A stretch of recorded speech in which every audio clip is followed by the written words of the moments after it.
They stopped a biker for looking suspicious. What they didn't know, he was a war hero, and his army was on the way. It was just supposed to be a ride. Walter Jennings leaned into the wind as he rode down Highway 17 just outside of Summerville, South Carolina. His Harley growled low beneath him, tires hugging the road like it knew his rhythm. He wasn't rushing anywhere, not today. It was Sunday, his day. The one day he didn't owe anyone anything. Not the VA, not his neighbor's busted fence, not the kids down the block who always asked him about his patches and medals, just him, the road, and that same familiar loop he'd ridden every weekend for the past 12 years. Walter was 52 years old, Army retired, Desert Storm vet, 21 years, 5 deployments, 2 bad knees, and a Purple Heart tucked in a drawer he never opened. See, he wasn't the kind of man who needed to talk about where he'd been, but it showed. In the way he carried himself, in the way his eyes didn't flinch when people raised their voices, and in the quiet discipline that made him get up at 5:30 a.m. every morning, even now. He wore his old leather vest every ride, faded but tough, with his old unit patch stitched across the back. And that ball cap. The same one he wore the day he walked off base for the last time. Desert Storm veteran embroidered in gold thread. People usually saluted, or nodded, or waved, but not today. As he rolled through a slow curve near the edge of town, he saw it. 2 patrol cars sitting across from a gas station, front ends pointed toward the highway. Walter didn't speed, didn't swerve, just kept his pace steady and clean. He saw one of the cruisers pull out, then the other. Blue lights lit up behind him. He signaled, pulled over, killed the engine, hands on the bars, just like he always taught the young men when they came back from overseas. Don't give them a reason. Don't move fast. Be respectful. Stay calm. A young officer stepped out first, tall, maybe 30, tight haircut, mirrored sunglasses, and that walk that said he'd been waiting all day to catch someone doing something wrong. The other officer hung back, still in the car. License and registration, the first officer said, already close, hand resting on his belt. Walter handed both over without a word. He even passed over his military ID, just for good measure. The officer looked them over and raised an eyebrow. Where are you coming from? Home. Where's that? Ladson, took the scenic route. Where are you headed? National Guard post over on Lincoln Highway. I'm speaking there at 3. The officer glanced back at his partner, then leaned closer. You fit the description of a suspect we're looking for. Walter tilted his head just slightly. What suspect? Black male, on a black motorcycle, wearing a vest. Walter glanced down at his black bike, then at himself. He let out a dry laugh, no humor behind it. Well, you got me, he said. You've narrowed it down to half the state. The officer didn't appreciate the comment. I'm gonna need you to step off the bike, sir. Walter didn't move. He didn't argue either. He just looked at the man in front of him and asked one question. Is this how you treat everyone with a veteran ID, or just the ones who look like me? The silence that followed was sharp, but the officer didn't answer. Instead, he motioned for his partner to join him. But something about the way Walter was watching them, calm, still, and completely in control, made them feel like maybe they weren't the ones running the stop anymore. The second officer stepped out slow, like he wasn't in a hurry. Shorter, stockier, maybe a little older than the first. His eyes scanned Walter, then the Harley, then back to the ID, still in his partner's hand. Everything check out? He asked. Plate's clean, license matches, the first officer muttered. Then why is he still on the side of the road? The second one asked, quieter this time, not taking his eyes off Walter. Because he's being difficult. Walter raised his eyebrows. By answering your questions and giving you everything you asked for? The first officer didn't reply. He was already circling the bike, peering at the tags, the saddlebags, even checking the tires, like he expected something to fall out. Walter stayed still, feet planted, arms relaxed, eyes following every movement. His heart wasn't racing. This wasn't his first time being pulled over without cause, but this was the first time he felt this disrespected in uniform silence. The younger cop called something in over the radio, code numbers Walter recognized from his time on military police rotations. Suspicious vehicle, possible match, requesting update. It was protocol. But the way he did it, the tone in his voice, It wasn't about following rules. It was about proving something. You live around here? The second officer asked. Walter nodded. 20 minutes east. Bought the house in '02. Paid off in full. You work? I served, Walter said. Now I speak. Mentor. Help train new recruits down at the guard post. And today? Same thing. Scheduled appearance at 3, or I was anyway. That second officer paused. He didn't say it out loud, but it was in his face. This man doesn't fit the profile. The motorcycle was clean. The man was calm. His record was spotless. But now they were already in it. They'd made a call, stopped someone, and backing off would mean admitting they might have been wrong. That's when things shifted. The first officer returned, holding Walter's wallet in one hand and something else in the other, Walter's military ID. You say you're supposed to be giving a speech today? Correct. The officer turned it over in his fingers. Why don't we call and verify that? Walter blinked once.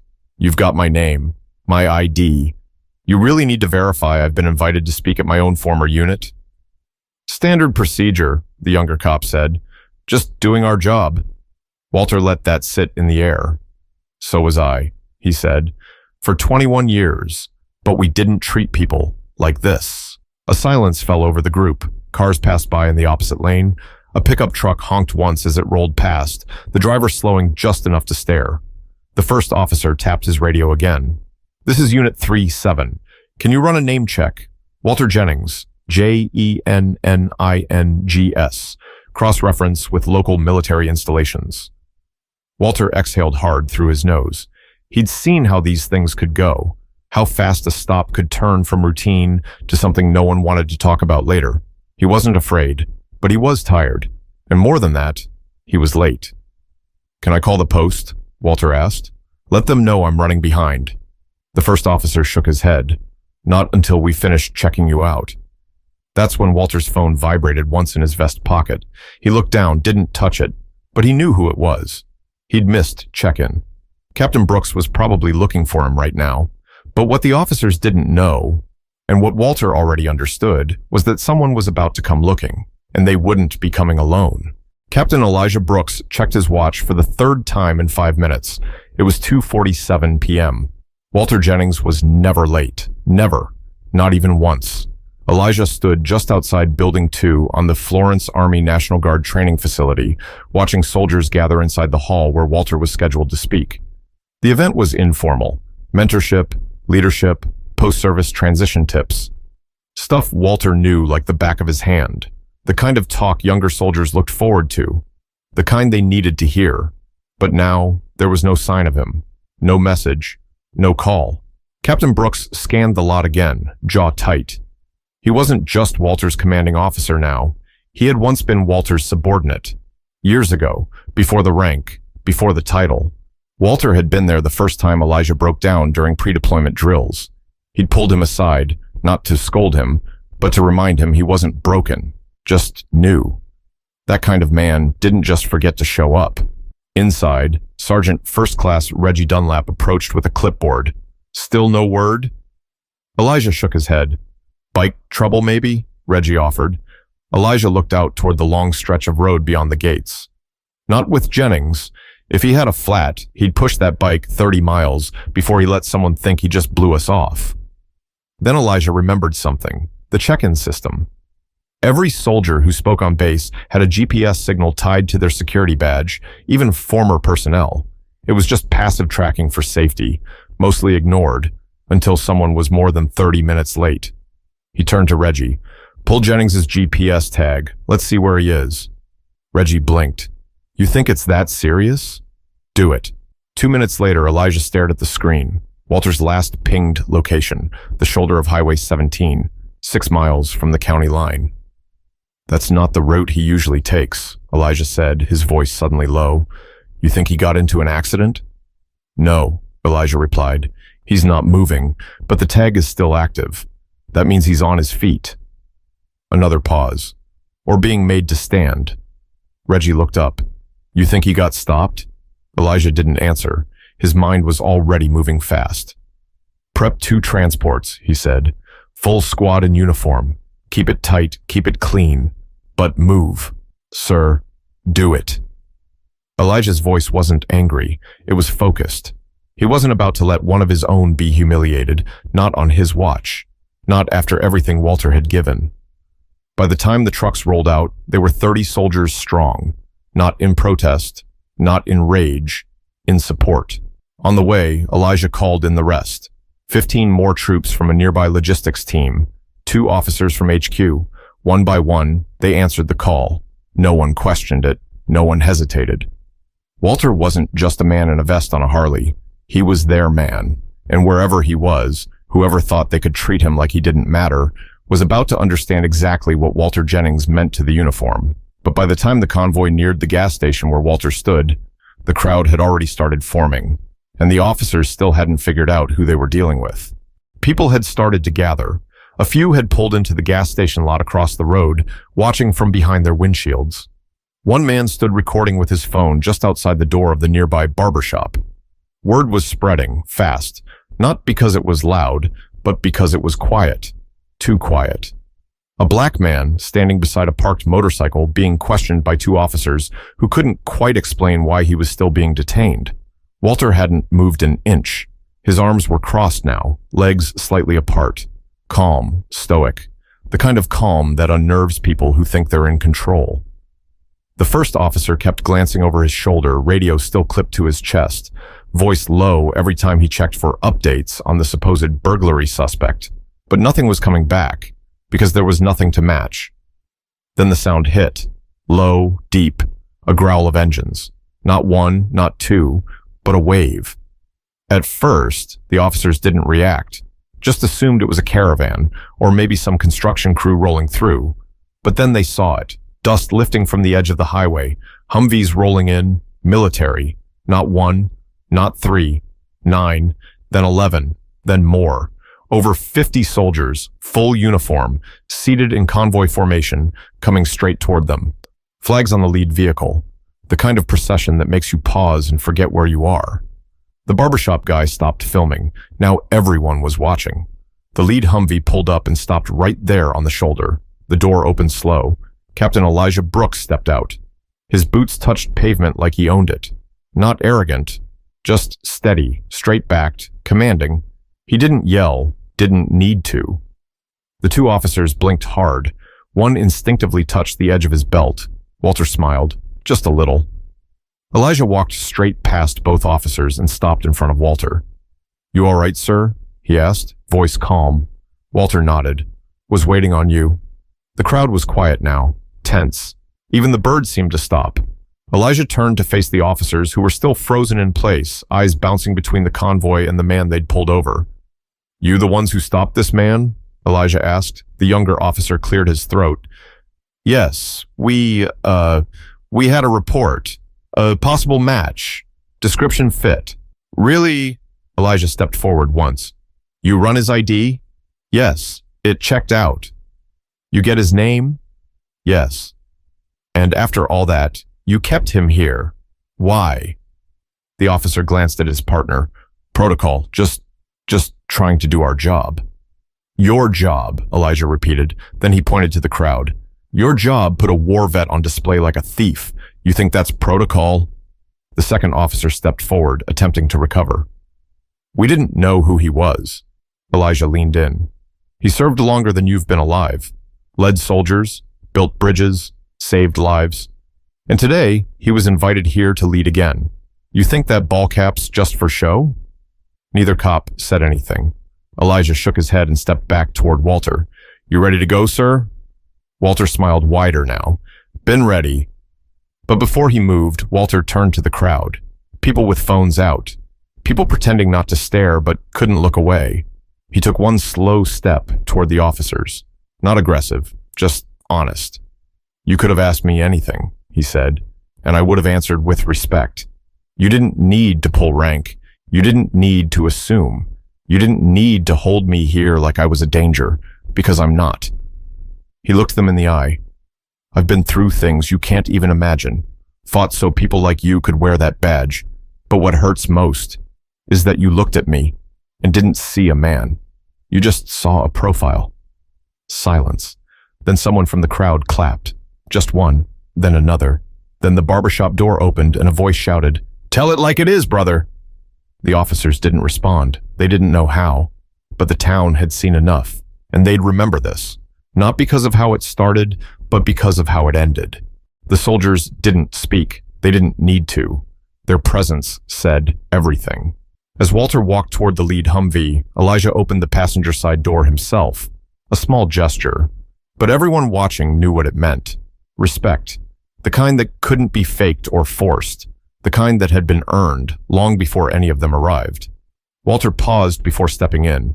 He turned back one last time, eyes sweeping over the crowd, the patrol cars, the officers who were now quietly retreating to the curb like furniture being moved out of the way.